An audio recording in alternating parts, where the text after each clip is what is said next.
Hi, I'm Rachel Mindell, and I'll be guiding you through a lesson on writing poems about the nighttime. You don't need any experience with poetry to complete this lesson, but you will want a piece of paper and a pen or pencil.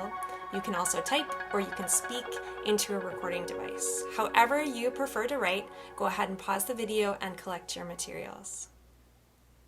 We'll be writing about the night because it is such a wonderful time for the imagination, for magic and possibility and strangeness.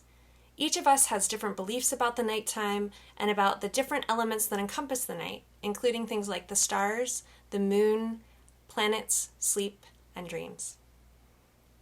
People have been wondering about the night since the dawn of time, and many cultures have origin myths about things like how the moon came to be or why we have day and night. I'll give you two quick examples. In Aztec mythology, there were different sun gods who battled to rule, and if one lost power, night and darkness would come. For ancient Egyptians, the sun god Ra would descend into the underworld each night to fight a snake demon he would have to slay for the sun to rise. In addition to whatever individual, familial, and cultural beliefs or mythical history we bring to our writing about the night, we also have the science that we learn in schools about the life cycle of a star, the planets in our solar system, or what our bodies do when we sleep. I'd encourage you to bring that unique knowledge and any beliefs you have about the night into writing your poem today. Let's get started with our lesson. We're going to start by exploring the night with our five senses. The five senses are sight, sound, smell, taste, and touch. I like to remember them as having 3 S's and 2 T's. When we write using our senses, it's powerful for 2 reasons. First, our senses offer shared experiences. They bring us together. Writing with our senses can help our readers understand what we mean because, as humans, we all experience the world through our senses. But also, our senses are unique to us. They make us individuals. We're all different, with different limitations and strengths related to our 5 senses. We don't all experience the world in the exact same way. And isn't that fantastic? Let's start by talking about sight. What can we see in the night? Or maybe a better question, how do we see at night? We need light to see. So this could be light that's reflected from the moon or stars or a porch light. Maybe it's street lights or passing cars that reflect off of things so that we can see them. Things look different at night, don't they? Even something familiar that you see every day at night can look totally different. Have you ever had a stack of clothes that look like a monster at night? Have you ever noticed how trees and buildings glow in the moonlight? In the night, the trees have bright curly hair, just like me. In the night, I see cactus in our yard that looks like octopi. In the night, I see bright stars and planets twinkling far away. In the night, I can see the future of our planet and its past. Let's move on to thinking about sound. What do we hear at night? The night might be more quiet than the day while people are sleeping, but it's never completely silent. Let's take a moment to listen to some sounds from the night.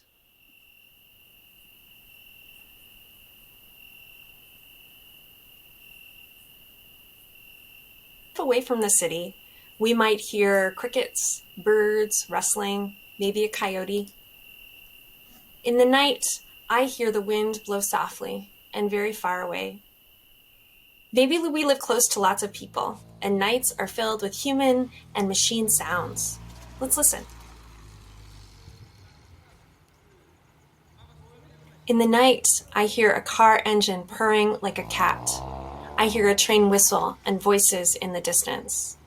If you share a room, you might hear all these things combined with snoring or breathing or the shifting of covers. Next is smell. What can we smell in the night? If you were to open your front door, what would you smell? In the desert, we might smell dusty earth, creosote before rain. In your house, maybe you smell the last lingering scents from dinner. Maybe you smell soap or shampoo from the bath. In the night, I smell the salty mist from my humidifier. In the night, I smell the smoke and melting wax of candles. In the night, I smell dusty summer heat. Perhaps you can imagine smelling something you don't actually smell. In the night, I smell desert flowers blooming. Next is taste. What can we taste in the night? Perhaps it's a midnight snack or the mint of toothpaste. You might imagine you taste an ice cream cone you dream about or the breakfast cereal you're anticipating for tomorrow morning. In the night, I taste a sip of Grandma's tea. I taste the back of my teeth as I lay in bed.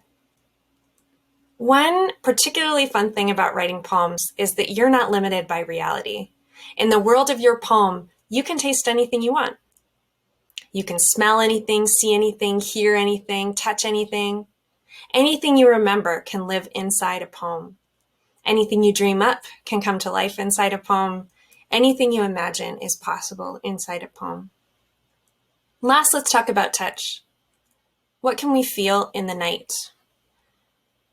You might associate night with the softness of a pillow, the coolness of sheets, or the warmth of a blanket. You might feel moisture on your face or the air from a fan blowing on your toes. In the night, my arm touches the comforter I cannot see. In the night, I feel the pillow under my head like a fluffy cloud. If you were to go outside in the night, you might feel how the dirt on the ground is cold or the leaves are becoming damp. In the night, I touch the rough, shadowy walls. Now it's time to do a brainstorm for our writing. We'll take 3 minutes. First, make a list of words you associate with nighttime. I'd like you to use your senses: sight, sound, smell, taste, and touch. Consider your memories, family, and culture. Don't edit or write incomplete sentences. Just let your mind wander and be wild.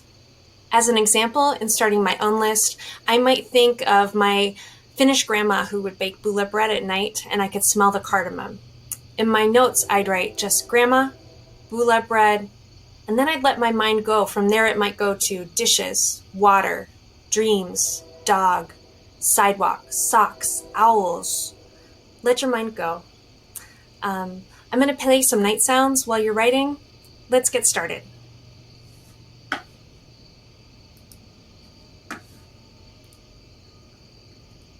Okay, now that you're warmed up, we're going to make our poems.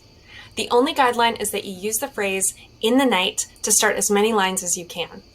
You'll be making what's called a list poem because you'll be listing your personal ideas, experiences, and memories about the night.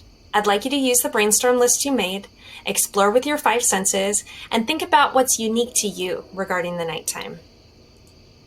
Here's an example poem, My Night. In the night, I smell spices and baking bulla bread.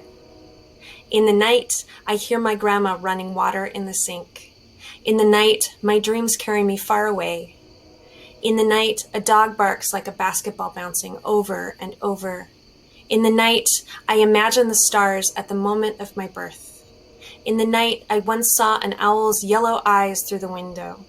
In the night, I feel my feet. In the night, my feet are cold under the sheets without socks. All right. Let's give you your instructions for your poem. So you'll begin your lines in the night. You'll incorporate your 5 senses. You'll write about your unique experiences and memories. And most importantly, have fun and get weird if you can. I'll leave these instructions up for a few minutes and then add additional questions as we write in case you get stuck. Please let the writing take you wherever it does. Feel free to pause the video or let it play and use what's on the screen. If you can dim the lights wherever you are, that's great.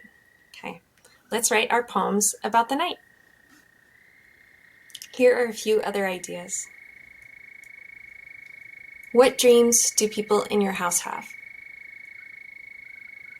What do animals and plants do in the night? What only comes out at night? How did the stars come to be? What is the weather like at night?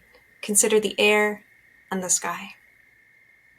Thank you so much for writing with me today. I hope you continue to work on this poem.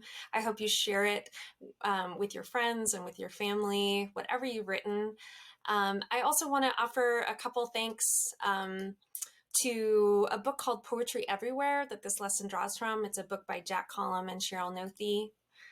All the downtown Tucson and desert images were courtesy of Ernie Schloss. I also used Unsplash. And the sound that you heard is courtesy of Free Sounds. Thanks. Take care.